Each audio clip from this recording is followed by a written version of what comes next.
अस्सलाम वालेकुम dear viewers, I hope कि आप बिल्कुल खैरियत से होंगे। फर्स्ट ईयर कंप्यूटर साइंस की आज की इस वीडियो में हम चैप्टर स्टार्ट करेंगे अपना chapter number 2, that is Python programming, the most important chapter. बहुत ही इंपॉर्टेंट, बहुत ही ज़बरदस्त चैप्टर होने वाला है ये हमारा। इसके अंदर एक्चुअली हम लोगों ने the most trending language, high level language जो है वो पाइथन के बारे में सीखना है। पाइथन प्रोग्रामिंग सबसे पहले जो है वो उसका इंट्रोडक्शन लेते हैं कि एक्चुअली ये पाइथन क्या चीज़ है। देखें, पाइथन एक हाई लेवल लैंग्वेज है। अगर हम लैंग्वेज की बात करें, प्रोग्रामिंग लैंग्वेज की बात करें, तो प्रोग्रामिंग लैंग्वेज दो तरह की होती है, लो लेवल और हाई लेवल। लो लेवल में हम लोगों ने मशीन लैंग्वेज पढ़ी हुई है, यानी कि हम लोगों को पता है कि एक्चुअली लो लेवल लैंग्वेज में एक मशीन लैंग्वेज होती है और दूसरी होती है असेंबली लैंग्वेज। इसके अलावा अगर हम हाई लेवल लैंग्वेज की कैटेगरी की बात करें तो हाई लेवल लैंग्वेज में बहुत सारी लैंग्वेज है, जैसे सी, जावा, सी प्लस प्लस, आपने ये सारी लैंग्वेज सुनी हुई है। उन्हीं के अंदर एक लैंग्वेज है पाइथन। अगर मैं थोड़ी सी आपको हिस्ट्री ज्यादा एक्सप्लेन करूं तो फिर मैं ये कहूंगा कि लो लेवल लैंग्वेज जो थी ये हम पहले इस्तेमाल करते थे, क्योंकि उनका कोड जो है ना वो बाइनरी में किया जाता था। लो लेवल लैंग्वेज के जो कोड लिखा जाता है वो 0-1 की फॉर्म में लिखा जाता था और वो डायरेक्टली कंप्यूटर के लिए अंडरस्टैंडेबल होता था। जबकि हाई लेवल लैंग्वेजेस का कोड जो है वो हम इंग्लिश लाइक वर्ड्स में लिखते हैं, कुछ मैथमेटिकल सिंबल्स, नंबर्स, ये चीजें इस्तेमाल करते हैं। तो इन चीजों को कंप्यूटर को पहले अंडरस्टैंड करना पड़ता है, पहले उसको बाइनरी में कन्वर्ट करना पड़ता है। तो हाई लेवल लैंग्वेज में जो है आपकी ये सारी लैंग्वेज जो है वो तकरीबन ह्यूमन के लिए इनका जो कोड होता है वो अंडरस्टैंडेबल होता है। तो लो लेवल और हाई लेवल लैंग्वेज में हम लोगों ने बेसिकली थोड़ा सा डिफरेंस पढ़ा है। लो लेवल लैंग्वेज जो थी ना उसमें डिटेल्ड नॉलेज ऑफ हार्डवेयर चाहिए होता था, हार्डवेयर यानी कि कंप्यूटर का डिटेल्ड नॉलेज, फिर ऑपरेटिंग सिस्टम के साथ उसकी लैंग्वेज की कंपैटिबिलिटी, सिस्टम की कंपैटिबिलिटी, बहुत सारे इश्यूज थे। इसलिए हम हाई लेवल लैंग्वेज पे जंप किए जिसके अंदर लिस्प है, पास्कल है, कोबोल है, बहुत सारी लैंग्वेजेस हैं। लेकिन पाइथन को एक अलग ही अहमियत हासिल हुई। Python a high level language, a high level programming language widely used for its simplicity and readability। देखिए जी, इन दो खसूसियात की बेस पे, खास करके इन दो वजह रीजंस की वजह से इसको खास करके एक शोहरत मिली, फेम मिली। क्या? एक तो ये बहुत ही सिंपल सी लैंग्वेज है, नंबर 2 पे रीडेबिलिटी इसकी बहुत ज्यादा जबरदस्त है। कैसे? यानी कि इसका कोड लिखना भी आसान है, इसका सिंटैक्स बड़ा इजी है, और इसके अलावा इसकी रीडेबिलिटी यानी कि इसके अंदर जो कोड आप लिखते हो उसको रीड करना, उसको समझना, उसको पढ़ना, गो थ्रू करना, ये चीजें बड़ी आसान है। यानी कि अगर हम इसका कंपैरिजन करें ना विद सी लैंग्वेज एंड जावा, तो पाइथन का कोड, एक ही प्रोग्राम आप पाइथन से भी बना ले, वही प्रोग्राम आप सी और जावा से बना ले, तो पाइथन का कोड जो है वो लेस देन होगा अदर देन, यानी कि दो दूसरी हमारी लैंग्वेजेस हैं जैसे कि जावा और सी। यानी कि उनकी लैंग्वेजेस, उन लैंग्वेजेस के अंदर जब आप कोड लिखते हो तो कोड की लेंथ ज्यादा होती है, पाइथन में कोड की लेंथ कम होगी। तो यहाँ पर इसकी सिंप्लिसिटी और रीडेबिलिटी की वजह से, इन दो प्रॉपर्टीज, खसूसियात की वजह से पाइथन को बहुत ज्यादा लाइक किया जाता है। देखिए जी, ये एक डच प्रोग्रामर था, नेदरलैंड का रहने वाला ये प्रोग्रामर था, कंप्यूटर प्रोग्रामर, जिसने क्या किया था, जिसका नाम था गिडो वैन रोजम। अच्छा, इस डच प्रोग्रामर ने, ये जिसको हम गीडो कहते हैं, इसने क्या किया था, ये लैंग्वेज को इन्वेंट किया था। ये वैसे तो 1989 के अंदर उसने इसके ऊपर डेवलपमेंट स्टार्ट कर दी थी। इनका खास एक रिसर्च सेंटर है नेदरलैंड का, बहुत इंपॉर्टेंट, जिसको हम CWI या सेंट्रम विस्कोंडे और इन्फॉर्मेटिका, एन इन्फॉर्मेटिका कहते हैं। यानी कि ये बेसिकली एक मैथमेटिकल उनका रिसर्च सेंटर है, लेकिन क्योंकि ये उस नोटेशन में लिखा हुआ है नेदरलैंड या डच नोटेशन के अंदर, तो इसका जो मतलब है या स्पेलिंग्स है, इसलिए उन्होंने उस तरीके से इसको तरतीब दिया हुआ। तो सेंट्रम विस्कोंडे इन्फॉर्मेटिका। अब देखिए, ये बेसिकली जो है ये एक ऐसा रिसर्च सेंटर था जहां पर गेडो ने काम करते हुए 1989 में इसके ऊपर स्टार्टिंग तो कर दिया, लेकिन एक्चुअली 1991 में इसने इसका सबसे पहला वर्जन 0.9.0 फेब में इसने इसको रिलीज किया। बहुत फेम मिली। स्टार्टिंग से ही इसका शुरू से ना माइंडसेट ही ये था कि मैंने एक ऐसी प्रोग्रामिंग लैंग्वेज बनानी है जो कि बहुत ही सिंपल हो, इजी टू लर्न हो। वैसे तो जितनी भी पुरानी हाई लेवल लैंग्वेज थी सबकी कोशिश ही हुआ करती थी स्टार्टिंग पे कि बड़ी पोर्टेबल सी लैंग्वेज हो जिसका सिंटैक्स समझना सीखना बड़ा आसान हो, लेकिन पाइथन को वाकई में एक जबरदस्त किस्म की फेम मिली इसके सिंटैक्स की वजह से और इसकी सिंप्लिसिटी की वजह से। गिडो ने इसका नाम दिया था after Monty pythons flying circus. ये एक कॉमेडी शो है यूके के अंदर, ये चलता था शो 1989 में तकरीबन ये स्टार्ट हुआ था, या उससे भी शायद पहले। तो मोंटी पाइथन्स फ्लाइंग सर्कस एक कॉमेडी शो से इसने इंस्पायर हो गया, ये इस ग्रुप को बहुत लाइक करता था, जहां से इसने ना इस नाम को चूज किया, क्योंकि ये चाहता था कि नाम बड़ा ना फन फैक्ट वाला हो, बड़ा ही मिस्टीरियस नाम हो, और बहुत ही इसको यानी कि याद करना बड़ा आसान हो, यानी कि मेमोराइज करना या इजी टू लर्न हो। वो नाम जो है अपने जहन में जहन नशीन करना जो है ना वो बहुत ज्यादा हो, इसलिए उसने क्या किया था कि इस तरह का नाम चूज किया। बहुत ही सिंपल सा नाम इसने चूज किया, पाइथन। और वाकई में ये अपनी सिंप्लिसिटी की वजह से एक शॉर्ट नेम है और बहुत ज्यादा लाइक भी किया गया। तो बेसिकली एक ब्रीफ हिस्ट्री थी जिसमें आपको मैंने ये बताया कि एक्चुअली इस पर्सन ने, इसके क्रिएटर ने इसको 1991 में इसके फर्स्ट वर्जन के साथ इस जगह पर इसको क्या किया था, रिलीज किया था। और इसका नाम कहाँ से लिया गया, वैसे पाइथन हम स्नेक को कहते हैं, एक पर्टिकुलर टाइप का स्नेक होता है, लेकिन याद रखिएगा कि ऐसा कुछ नहीं है इसका उस नाम से, क्योंकि ये आपका वो डू यू नो के बॉक्स में प्रॉपर लिखा भी हुआ है कि पाइथन जो है ये स्नेक नेम से नहीं लिया गया, वहां से इंस्पायर होकर नहीं लिया। हाँ, लेकिन ये है कि जो उसका लोगो है ना, एक ब्लू और एक येलो, वो दो स्नेक आपस में ना स्क्वीज किए हुए हैं, ठीक है, उन्होंने एक दूसरे को सर्कलाइज किया हुआ है, तो वो इस तरीके से उसका लोगो तो वहां से आ गया, वो जस्ट एक फन के लिए, अदरवाइज वहां पे कोई ऐसी पर्टिकुलर रीजन नहीं है कि वो लाजमी तौर पे स्नेक्स ही बनने थे, लेकिन उसका लोगो जो है वो उसको रिप्रेजेंट करता है। लेकिन एक्चुअली ये पाइथन जो नेम है ये खास करके इस शो से, इस कॉमेडी सर्किस शो से जो है वो लिया गया था। Understanding the basic programming concepts in Python, जो हमारा एक्चुअल टास्क है 2.1.1 आर्टिकल है हमारा। अगर हम बात करें कि प्रोग्रामिंग की बेसिक्स की, तो सबसे पहले तो हमें प्रोग्राम के बारे में पता होना चाहिए। Programs are the set of instructions जो हम कंप्यूटर को प्रोवाइड करते हैं ताकि कंप्यूटर वो कोई भी एक पर्टिकुलर जो टास्क है हमारा उसको सॉर्ट आउट कर सके, रिजोल्व कर सके, सोल्व कर सके। तो प्रोग्राम जो इंस्ट्रक्शंस हम लोग लिखते हैं, जैसे कि हम लोग सी लैंग्वेज में इंस्ट्रक्शंस लिखते हैं, या जब हम अब से पाइथन में इंस्ट्रक्शंस लिखा करेंगे, वो इंस्ट्रक्शंस जब हम कंप्यूटर को देते हैं तो उसको कंप्यूटर प्रोग्रामिंग कहते हैं। Actually computer programming is the process of feeding और storing the instructions into the memory of computer. Computer की मेमोरी में प्रोग्राम्स को, इंस्ट्रक्शंस को दाखिल करने का जो अमल है ना, that is called as computer programming. It means that कि वो इंस्ट्रक्शंस हम कंप्यूटर प्रोग्रामिंग ये वाला मेथड यूज करते हुए कंप्यूटर की मेमोरी में डालेंगे, उसको स्टोर करेंगे, एंड देन कंप्यूटर या मशीन या रोबोट जो भी होगा वो हमारा एक पर्टिकुलर टास्क परफॉर्म करेगा, हमारा प्रोग्राम जो भी होगा उसको जो है वो सोल्व करेगा।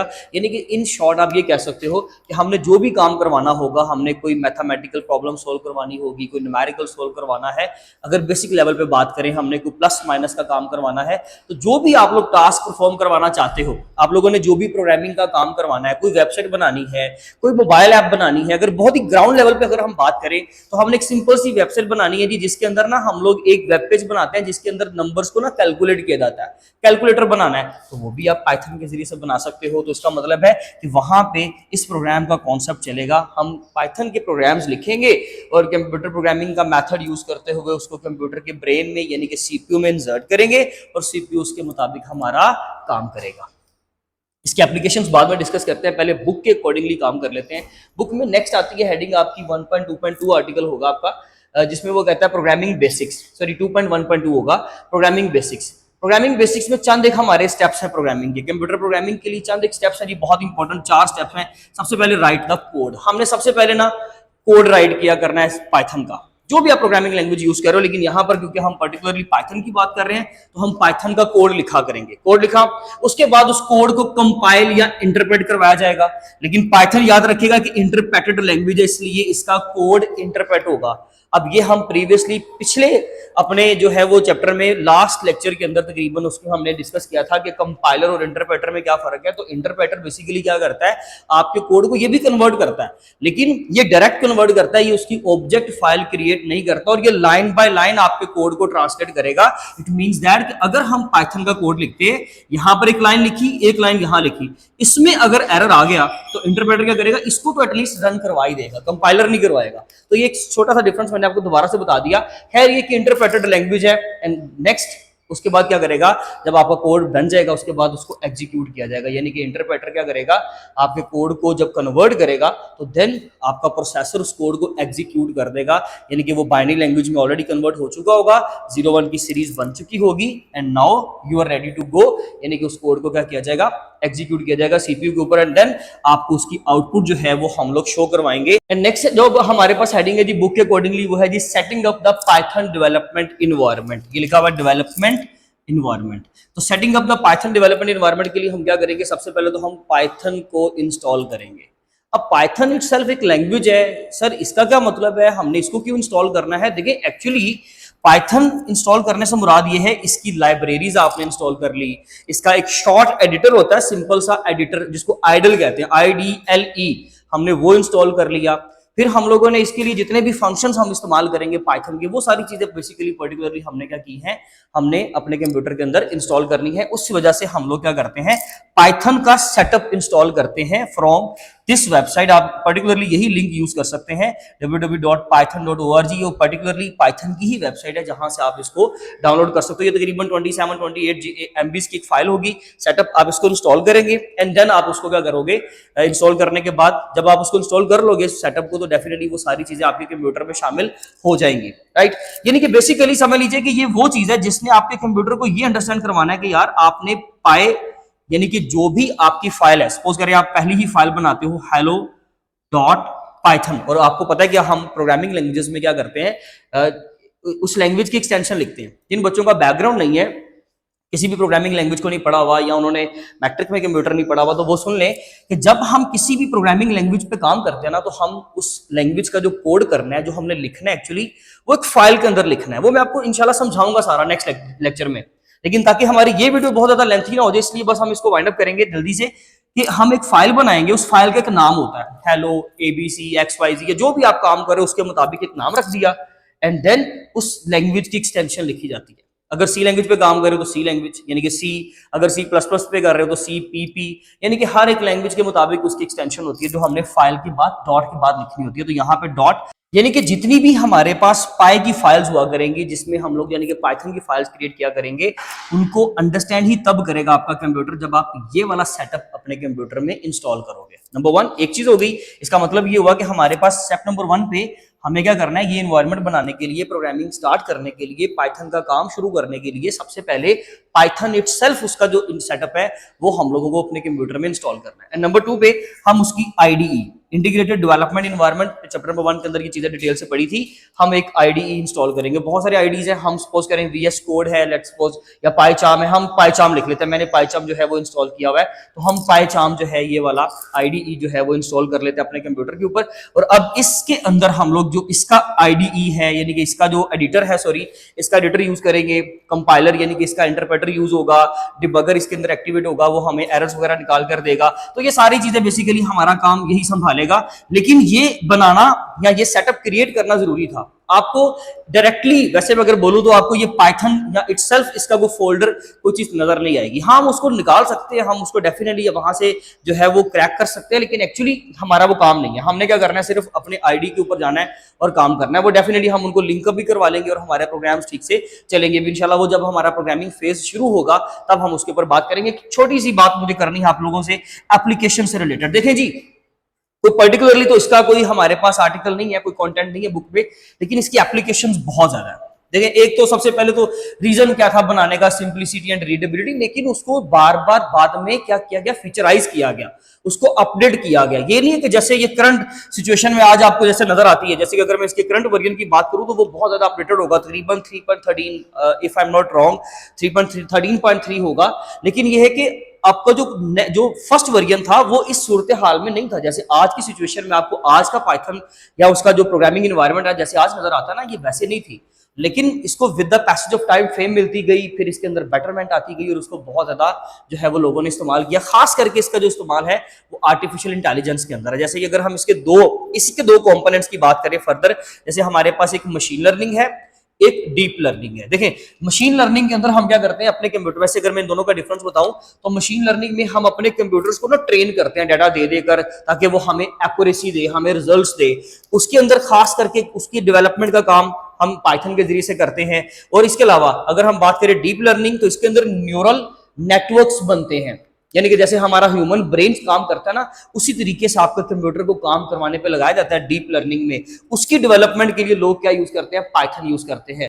अब देखें, इनके अंदर पाइथन की खास जो है वो अहमियत हासिल है, यानी कि खास करके लोग इन चीजों को डेवलप करने के लिए, इनके अंदर डाटा एनालिसिस के लिए क्या करते हैं, पाइथन को यूज करते हैं। इसके अलावा हम मोबाइल एप्लीकेशंस बना सकते हैं, हम वेबसाइट्स बना सकते हैं with the help of Python. ये बड़ा इंपॉर्टेंट क्वेश्चन है, बच्चे पूछेंगे आप लोगों को ये क्वेश्चन लाजमी तौर पे आपके माइंड में है, क्या हम मोबाइल ऐप भी बना सकते हैं? जी बिल्कुल, आप मोबाइल ऐप बना सकते हो। इवन ये क्रॉस प्लेटफॉर्म पे काम करेगा। क्रॉस प्लेटफॉर्म मींस कि आप पाइथन का काम करोगे वो आप विंडोज पे भी, यानी कि विंडो बेस्ड सिस्टम पे भी चला सकते हो, मैक पे भी चला सकते हो।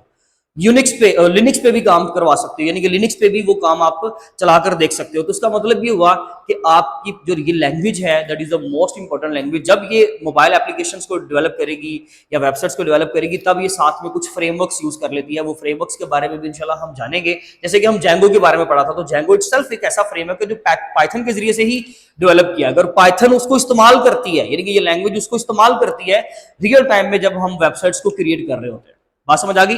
तो बाकी की बातें इंशाल्लाह चलती रहेंगी साथ साथ, जैसे जैसे ये चैप्टर हम पढ़ते जाएंगे इंशाल्लाह बहुत कुछ सीखने को मिलेगा इसके अंदर। अब हम मिलेंगे इंशाल्लाह अपनी नेक्स्ट वीडियो में, तब तक अपना बहुत ख्याल रखें। Thank you so much. Allah Hafiz.